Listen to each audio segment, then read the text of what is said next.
My name is Harper, and I am 35 years old. I focus on the art of restoring historic homes in Charleston, South Carolina, where my passion for design and history intertwine. Last October, my name graced the cover of Architecture magazine, accompanied by a 2-page feature detailing the restoration of the Plantain Riverside estate. Yet, no one in my family reached out to offer their congratulations. They were completely unaware. To them, I was merely the eldest daughter who still hadn't found her place, while my sister Madison was the one everyone admired.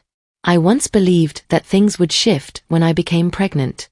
Although I didn't receive the same indulgence as Madison, I wished the baby would serve as a connection. Yet that hope dissipated half a year ago. Accompanied by the delicate rhythm I once tuned into each morning in the ultrasound room, the loss felt like plummeting into a deep abyss. For 3 long weeks, I struggled to rise from my bed. Each time I opened my eyes, the pristine crib I had chosen from Italy remained in the center of the room, a harsh reminder of what was lost. I never had the chance to hold my child before parting ways. On the 3rd day following my discharge from the hospital, my mother called. Her tone was casual as she asked, "Have you cleared the room yet? Don't allow the darkness to hang around for too long, it's not beneficial." I found myself at a loss for words, simply responding, "Yes, I understand." She never inquired about the depth of the pain. She failed to inquire about my needs. She cautioned me against showing any signs of distress in front of Madison, as it could have an impact on the baby's emotional well-being. My husband, Marcus, has been my unwavering support, always by my side through everything. He lingered by my bedside for what felt like an eternity, immersed in his book, preparing warm porridge, gently brushing away the tears I attempted to conceal beneath my pillow. Every night, Marcus's aunt, Evelyn, a woman in her 60s with silver hair and keen eyes, would call me. She never inquired, "Are you all right?" She merely stated, "Don't wear a smile for those who aren't worthy of it. If you feel the urge to weep, let the tears flow, and if you need to let out a shout, then do so without hesitation." Those straightforward words rescued me. My family has always lacked warmth. My mother often remarked that I was overly ambitious, while my father viewed each of my achievements as lacking depth. Upon Madison's acceptance to a local community college, the entire family gathered for a festive dinner to celebrate the joyous occasion. Upon receiving a full scholarship to pursue architecture in New York, the response I encountered was simply, "Why venture so far and complicate life?" I became accustomed to their indifference, yet I never imagined they could remain so distant, even in the wake of a life I had nurtured. This week, I got an invitation from Madison, the sister who's always been treated like royalty, announcing a party to celebrate her pregnancy. A handwritten note from my mom was included. "Harper, do you have any availability on Saturday evening? After all, you are her sister. Could you lend a hand with the decorations? Your sense of style has always been impeccable." I read it repeatedly, my heart encased in ice. Not a single word recognized that I had once been pregnant, not one inquiry about whether I was all right to attend. A straightforward request. "Assist, please. The family is owed something by you." Marcus gazed at me while I meticulously folded the card. "You don't have to leave," he said with a soft yet resolute tone. I smiled, though it was a struggle. "They are my family. If I choose not to attend, they'll label me as selfish." Marcus remained silent, yet his gaze was laden with sorrow. He understood that I had been holding onto an idea of family that had decayed from the inside. That evening, I positioned myself by the window, gazing at the shrouded garden, cradling an incomplete sketch, the blueprint for a nursery I had once envisioned for myself. However, I found myself reworking it for Madison. I adorned the wall with flowers, attempting to mask the pain in my heart, and I pondered, when would I be recognized as an individual, rather than merely a specter within my own family? On Saturday afternoon, I reached my parents' house, my arms laden with lavender-themed decorations that Madison had asked for via text. The 2-story White House emerged from behind the oak trees, exuding the same tranquility as I remembered from my last visit. The day I shared my pregnancy news, only to be met with a blank stare from my mother rather than the expected congratulations. As I entered, the air was thick with an artificial sense of joy. Madison occupied the heart of the living room, her subtly rounded belly cherished like a precious gem by our mother. She chuckled as Dad presented a cake adorned with an ultrasound image. "Does the little one resemble me, sis?" Madison faced me, her voice sparkling with enthusiasm. I offered a soft smile and a gentle nod. "Harper's here," my mom declared, as if I were a character making a timely entrance in a story. "Did you bring the materials? The tables have been arranged in the garden. Would you lend a hand with the decorating?" Madison ought to limit her movements. Indeed, I responded softly and made my way to the kitchen, arranging all the ribbons, lights, and paper flowers with care. Marcus began to trail behind, yet I gestured for him to stop. Infine, I murmured. He grasped the situation and made his way to the back porch, gazing over the neatly trimmed hedge. While I adorned a tree branch with lights, my mom's voice drifted in from inside. "Harper excels at this kind of thing, doesn't she, Madison? It's fortunate you have such a talented sister. Relieves you of your concerns." I gathered a cluster of lavender in a glass vase, my fingers clenching so firmly that they lost their color. The gathering commenced at 4 o'clock. Family and friends came in a steady stream. Everyone was beaming, showering Madison with compliments about her radiance and praising my parents' luck. I lingered by the dessert table, arranging pastries and offering a courteous smile. No one brought up my pregnancy. No one inquired about my exhaustion from managing the entire decoration setup by myself. Other than Madison, the only individual in my family who ever made me feel genuinely acknowledged was Jason, Madison's spouse. He was a medical resident, 4 years her senior, reserved yet insightful. As I secured the last ribbon to the main chair, he came closer and gently inquired, "Harper, are you truly all right?" Surprised, I glanced upward. Jason's gaze was unmasked. They showed no signs of pity. Simply authentic. I gave a subtle nod. "I'm doing fine. Thanks a lot." He appeared as though he had more to express, yet Madison's voice rang out from the other side of the yard. "Jason, please come and capture some images." He cast a final look my way before walking off. As the evening drew to a close, Madison approached, radiating warmth and charm. "You're incredible, sister. Today would have been a different story without your presence." Just as I was ready to reply, my mother interjected, giving my shoulder a gentle pat. "Sisters are there for a reason. Contemplative. Altruistic." I gazed at her, sensing for the first time that the chasm separating us was broader than any sea. Once the majority of guests had departed, I made my way to the backyard to tidy up the lights and flowers. The air had grown crisp, and a cool breeze danced through my sleeves, sending a shiver down my spine. Marcus draped his jacket over my shoulders. "Are you prepared to embark on this journey?" "Just a moment, please. Allow me a brief pause." I lingered under the tree, observing the tiny bulbs flicker and fade like distant dreams. I found myself questioning what it was that I continued to cling to. Acknowledgement? A warm embrace? A straightforward apology might suffice. Later that evening, upon returning home, a message from Madison came through. "I appreciate your time today. Oh, and the ultrasound reveal is on next week's agenda. Feel free to join us if you have the time. I suppose you're already familiar with all that information." I chose not to respond.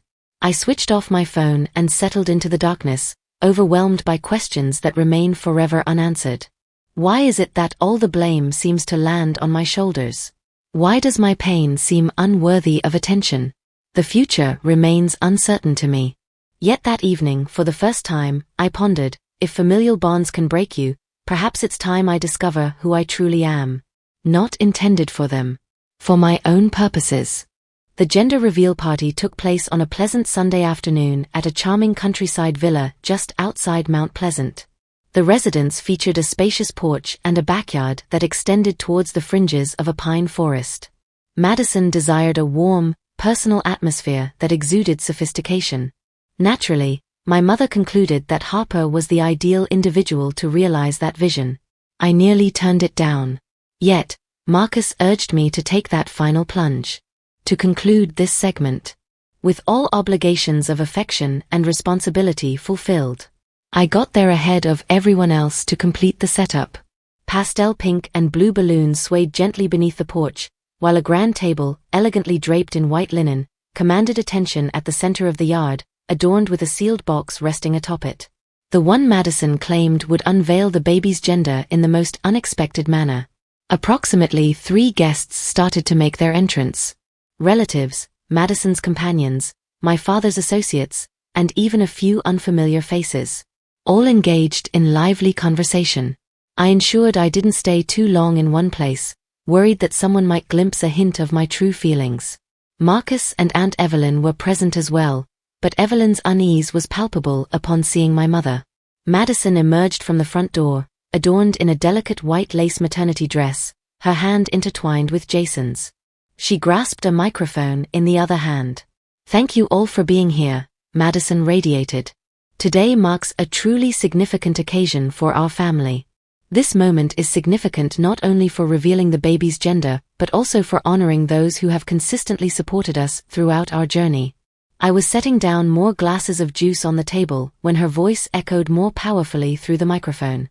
"Above all, I want to express my gratitude to the individual who played a crucial role in organizing this entire celebration, regardless of the challenges faced. My beloved Sister Harper." Scattered applause resonated in the air. I offered a slight nod and managed a smile. Then Madison grinned, a subtle crooked smile as if she were gearing up for an unusual act. And there's one more unique detail to share. Do you understand why Harper was able to assist me so much? She took a moment to stop. It's due to the fact that she no longer has the demands of a baby occupying her time. A hush enveloped the room. In the wake of her loss, Madison burst into laughter, as if sharing a punchline. "It seems like today is shaping up to be quite the celebration. So, it's about celebrating her return to independence and her career, right?" I stood motionless. My breath hitched in my throat.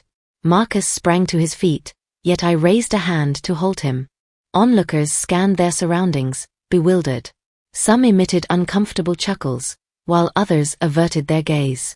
Jason remained frozen, as if the weight of his wife's words had rendered him speechless. I approached the stage, my voice steady yet resolute. "Could you repeat that, Madison?" She fluttered her eyelashes. "Oh my goodness, there's no need to be so uptight. Your sensitivity is quite noticeable." I was merely jesting. "Surely, it's common knowledge, isn't it?" "Are you serious?" I murmured. "You turned someone's grief into a joke, Madison. Can you not recognize the error in that?" Before she had a chance to reply, my mother hurried over, seized my arm, and pulled it sharply. "Harper, you're drawing attention to yourself. Discuss it, Mom." I hardly managed to speak before her grip on my arm intensified. "Isn't it possible for you to just keep it together? You transform every situation into a tale of sorrow." "I simply wish to be treated with dignity, Mom," she snarled, yanking me toward the upstairs balcony, away from the crowd. "If you wish to avoid bringing disgrace upon this family, it would be wise to remain silent and return to your duties." I wrenched my arm away, my gaze fierce and fiery. "You've never shown concern for my feelings. For you, it's all about Madison. I experienced the loss of a child, and you didn't offer me a single embrace." Her cheeks turned a deep shade of crimson. "You consistently portray yourself as the one wronged. That's the reason for your lack of affection." I took a step back. "If that's what you believe then," without warning, she pushed me forcefully on the shoulder. "If you cannot uphold the dignity of this family, then perhaps it's best for you to leave." I faltered, my foot losing its grip. My back collided forcefully with the wooden railing. Then, everything shifted. Somewhere behind me, I could hear Marcus's voice rising in a shout. Aunt Evelyn's voice echoed with intensity. With the wind howling around me and the vast expanse of blue stretching endlessly overhead. I was plummeting, and in that instant I pondered, had my mother at last noticed my presence? Even if it's just to create distance between us. I found myself in a stark white room at Memorial Hospital in downtown Charleston, awakening to an unfamiliar environment. The sharp scent of antiseptic assaulted my senses, leaving me feeling lightheaded. My throat was ablaze, and each inhale weighed heavily like a boulder pressing down on my chest. My left arm was encased in a cast, and a sharp ache radiated through my back. I attempted to raise my head. Marcus sat next to me, his eyes glistening with unshed tears, clutching my hand as if he feared I might slip away once more. "Is that you, Harper?" His voice quivered. "You exist. The physician informed you that you've sustained some fractured ribs, a lower spinal injury, and a mild concussion. However, you will bounce back." I parted my lips, yet silence enveloped me. A solitary tear traced its way down my cheek. I remained among the living. Having plummeted from the second floor, I remained present. Marcus gently lifted a glass of water to my lips, assisting me in taking a sip. He inhaled deeply, as if gearing up to share something significant. "Harper, there's someone who wishes to meet with you, but only when you feel prepared." "Oh," I murmured. Marcus cast a fleeting look at the door. "Jason has already had a conversation with the police. There's a crucial detail you should be aware of." Jason walked in, his expression vacant and devoid of emotion. He was not the composed individual I had observed at the gathering. A change flickered in his gaze. A true agony. A moment of truth. "Is that you, Harper? I apologize for all things." I remained silent. Jason settled next to the bed, his gaze fixed on his quivering hands. I have remained quiet for far too long. However, following the events that transpired, I find myself unable to continue. I paused, a surge of anxiety and an urgent craving for answers rising within me. "It wasn't an accident," he stated, his voice filled with emotion. "I was uncertain, especially after your loss. However, I struggled to accept it, until I caught a glimpse of Madison and your mom exchanging hushed words in the kitchen. The days you came by. Each time you enjoyed your tea, I noticed them changing the packet. I inquired, and Madison mentioned it was a herbal mixture designed to promote relaxation. I squeezed my eyes shut. The queasiness, the lightheadedness, the pounding heartbeat. I attributed everything to stress." Jason retrieved a bundle of papers from the depths of his coat pocket. "I saved a handful of the tea bags. I had them evaluated at the clinic where I am employed. Researchers discovered alkaloids that disrupt fetal development. I felt a complete void. It was intentional. It was a deliberate act. Moreover," Jason went on, "I retrieved some ancient messages from Madison's phone. She reached out to your mom. Just 3 more days of this and it will all be finished. There's no need for concern. She lacks strength." Marcus clutched the chair with such intensity that his knuckles turned pale. He stated that we handed everything over to the authorities. The prescription your mother obtained using an alias. Footage captured from the vintage kitchen area. Jason's declaration. "A case is being constructed." I shook my head, tears cascading down my cheeks. Not from the corporeal agony, but from the treachery. Jason lowered his gaze. "I remained silent for far too long, Harper. For loved ones. From a place of apprehension.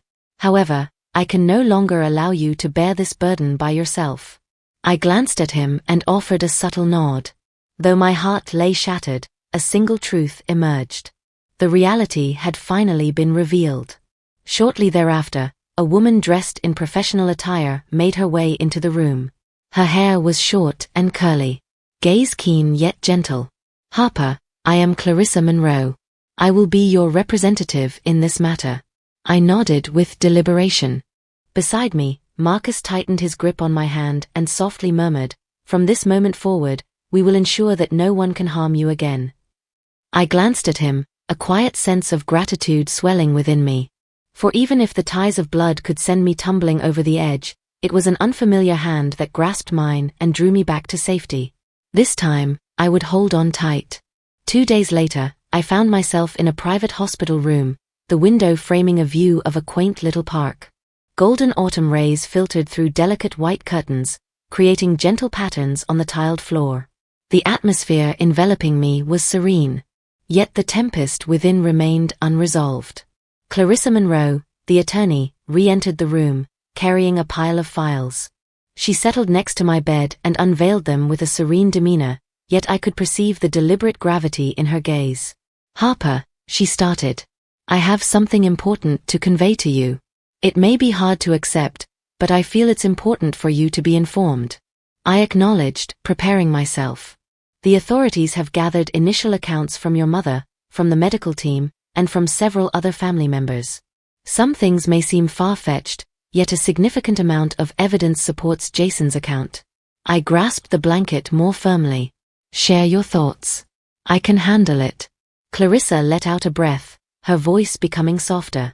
Your mother, Candace, shared that since you and your sister were little, your grandfather had conveyed something to her. So, Thomas Wellington, is it?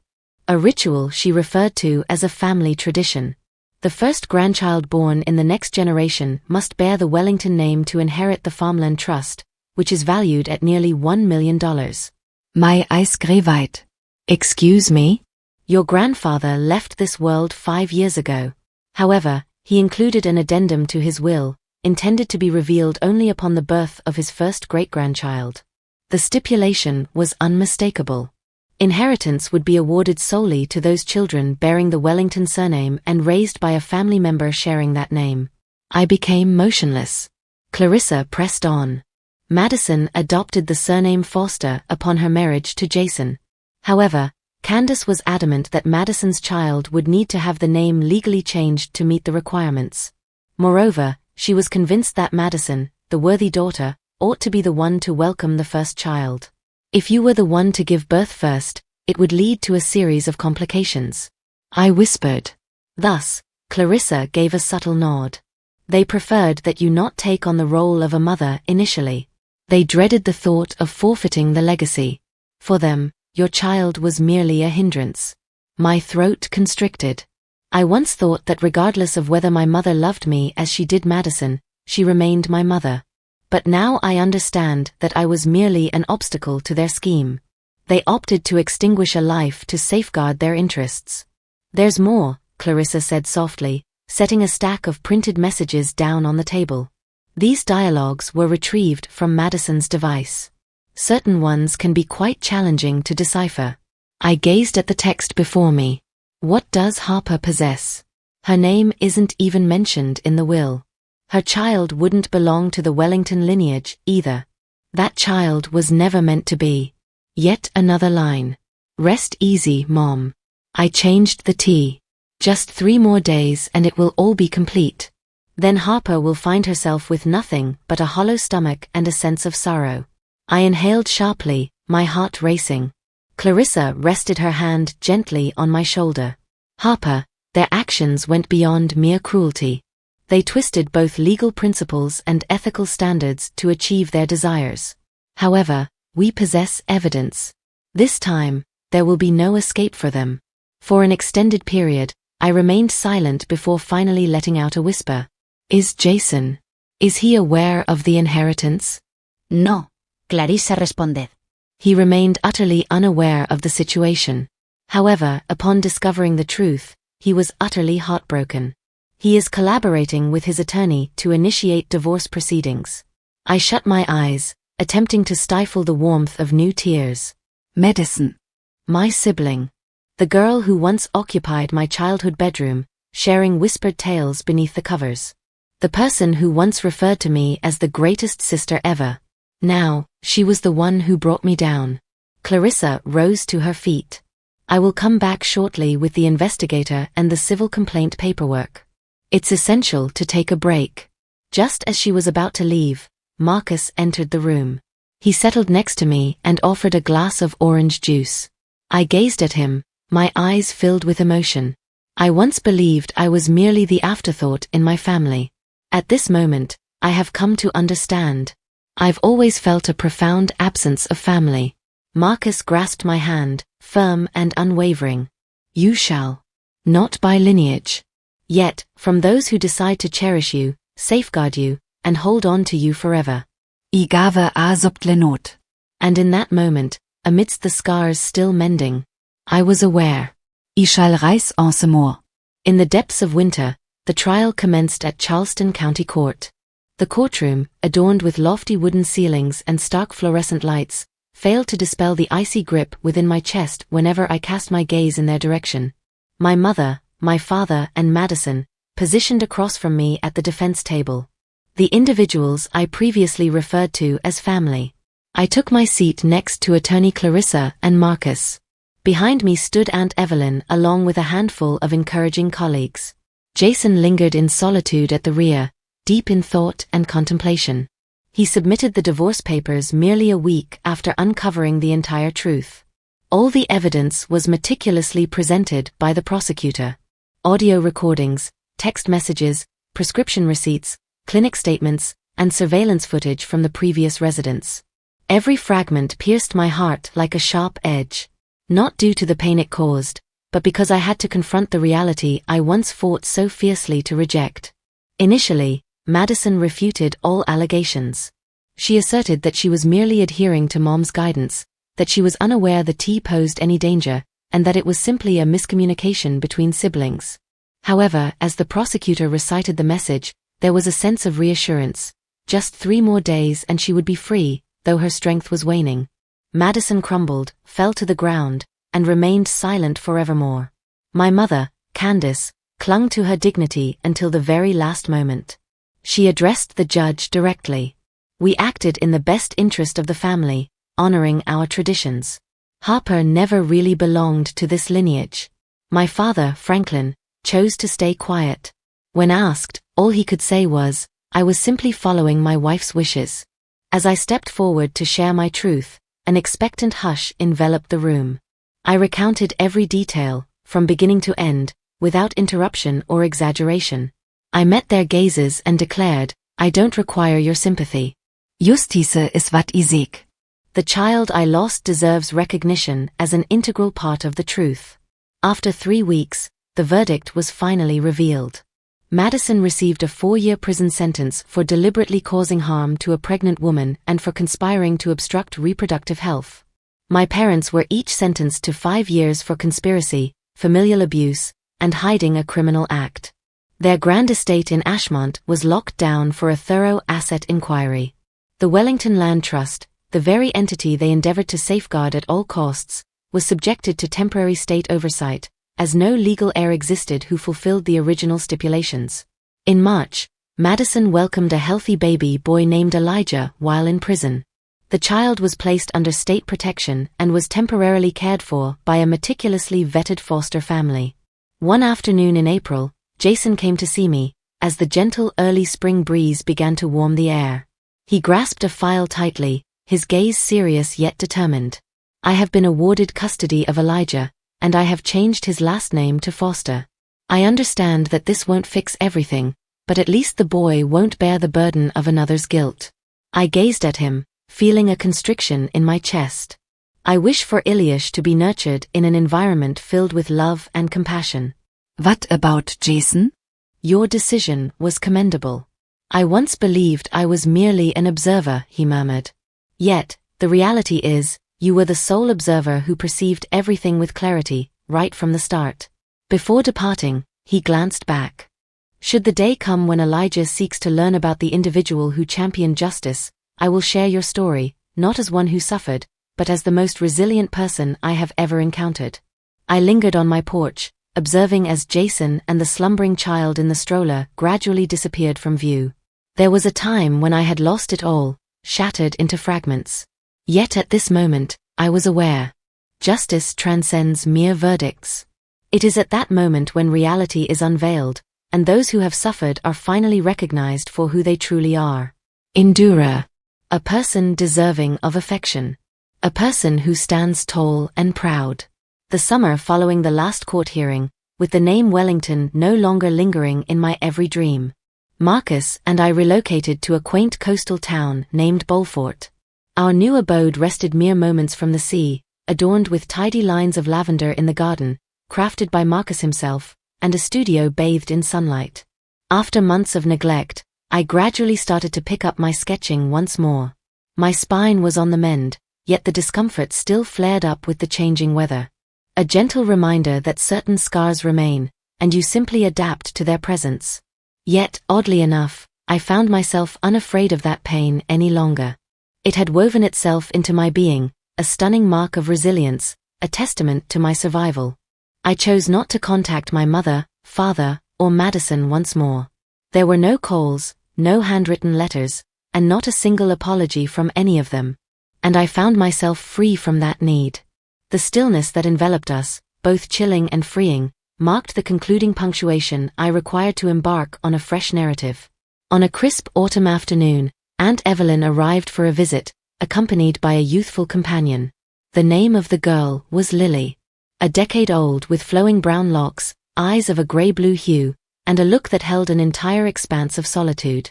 Aunt Evelyn mentioned that she is the daughter of an old friend. 3 months have passed since her mother tragically lost her life in a car accident, and her father remains unaccounted for. At present, she is receiving temporary care at a state shelter, where reports indicate that she remains quiet and distant. When I brought you up, she expressed a desire to meet. I lowered myself to meet Lily's gaze. Are you interested in sketching? I presented her with my sketchbook. Her eyes sparkled with excitement. I enjoy sketching homes with enormous windows, she murmured. Even in moments of sadness, the sky remains visible to me. For some inexplicable reason, her words lodged themselves in my throat. I presented her with a box of vibrant colored pencils. Throughout that entire afternoon, we lingered together in silence, side by side. Lily created a drawing. I observed. Then, an enchanting moment unfolded. This dwelling, previously shrouded in the echoes of bygone days, started to pulse with vitality, as the soft laughter of a child floated through the open windows.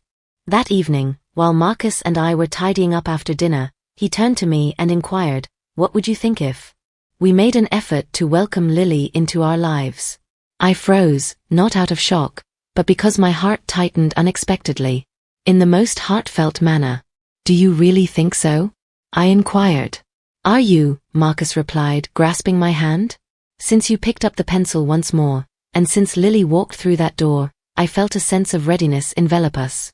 After 3 months, with Clarissa's legal assistance, we finalized the paperwork to assume the role of temporary guardians for Lily under special protective care. Marcus and I never claimed to be flawless caregivers. Our vow was simply to never leave her behind. Never to view love as a reward to be achieved. On a serene Sunday morning, Lily occupied my studio, immersed in coloring a picture she had created. Before a wooden house, 3 figures stood together. A woman with flowing hair, a man of considerable height, and a small girl clutching a bright yellow umbrella. "Lily, who is the subject of your drawing?" I inquired softly. "My new family," she remarked, then hesitated. "Do you believe Mama Harper will appreciate this picture?" Tears streamed down my face uncontrollably. I approached her and embraced her warmly. For the first time since the loss of my baby, my heart felt complete. Kin. For me, it had lost its significance tied to lineage or an illustrious surname carved in history. Family was the support that caught me when I stumbled. It was the faith reflected in a child's gaze. The type that had previously experienced pain yet chose to be vulnerable once more. Lily, this little girl is not a substitute for anyone. Yet she showed me that loss is not synonymous with finality. It's a realm where fresh possibilities can emerge. This time, I will cultivate it with care, unconditionally and fearlessly. In the soft glow of dawn, I realized I had discovered the most invaluable treasure a lifetime could bestow. A genuine family. On a crisp October morning, with dew still clinging to the lavender outside our porch, I awoke to the sound of tiny footsteps softly moving through the house. Lily was on a quest to find the sketchbook she had forgotten the previous night. She tossed the pillows on the chair, murmuring, "It has to be here." I propped myself up, a smile spreading across my face. It caught my eye on the kitchen counter. "You left it downstairs after finishing your drawing." Lily glanced out from behind the curtain, her eyes sparkling with excitement. What a relief. I believed it vanished just like my cookies did last night. Marcus's voice echoed from below. The cookies vanished into Daddy's belly, devoured by nothingness. However, the sketchbook remains secure. The sound of laughter echoed throughout the home. A tranquil morning. A commonplace instance. Yet for me, it was nothing short of a miracle. Once, I thought I would never experience such tranquility again. Once, I experienced the deepest betrayal from those I called family, in a manner that was utterly heartless. I plummeted from a second-floor balcony, propelled by my own mother amidst a gathering of onlookers. I experienced the profound sorrow of losing a child I never had the chance to embrace. But today I stood here, not as someone defeated. Yet, as a mother, a wife, and a resilient individual who had evolved. The following spring, we welcomed Lily into our family. The court hearing was succinct, and no tears were shed from sorrow. Pure bliss. As the judge struck the gavel and awarded us permanent custody, Lily enveloped me and Marcus in a warm embrace, her voice barely above a whisper. "Can I truly call you Mom and Dad now?" I nodded, my voice almost faltering. "From this moment forward, you are our daughter. In every possible manner." We hosted an intimate gathering in the backyard to honor Lily's official inclusion in our family. Simple settings, unpretentious dining. A handful of paper lanterns, a delightful chocolate cake crafted by Marcus, and our inaugural family photo captured under the grand oak tree in our front yard. That evening, as I stood at the sink, scrubbing the dishes, I felt Lily's warm embrace wrap around me from behind. "Mother Harper." I spun around. "Indeed, my dear. True family is when you can be your authentic self without the need for pretense." I lowered myself to the ground and gazed into her gray-blue eyes. Eyes that previously reflected only suspicion. "Precisely. Home is the place where you are cherished for your true self." She inclined her head and murmured softly, "I believe. I have discovered my family." Her words drifted gently like a whisper in the breeze. Yet within me, they resonated like a chime of renewal. I had dedicated so much time exploring the true essence of family. Amidst the anguish, amidst the broken aspirations. However, at this moment, clarity dawned upon me. Family transcends mere blood ties. It's not an environment where you have to conform to gain acceptance. A true family embraces every facet of who you are, resilient or delicate, and decides to embrace you regardless. I once thought that the absence of the child I lost meant I could never embrace motherhood. However, my path took a turn when I encountered Lily, a young one who had been stripped of all they held dear. In unison, we found our way to recovery. There was a time when I believed that the betrayal from my own mother would leave me unable to trust anyone ever again. Yet Marcus remained at my side, always refraining from making requests. Simply biding my time as I discovered how to ascend. As I gaze upon my small family assembled around the dinner table each evening, a sense of regret has faded away. My heart is filled with appreciation. The perspective that the fall which nearly took my life ushered in a new beginning. A realm brimming with illumination and authenticity. From what appeared to be a conclusion, Harper crafted a fresh existence. Established not through violence, but through compassion and affection. She realized that true family isn't determined by blood, but by the people who choose to support you consistently. Harper's journey illustrates that from the depths of pain, we can rise into the light. Empowered, liberated, and brimming with optimism for the future that is rightfully ours. How do you feel about Harper's journey? Must family always be defined by blood relations? We'd love to hear your reflections in the comments, and be sure to subscribe to the channel for more touching tales about life and family.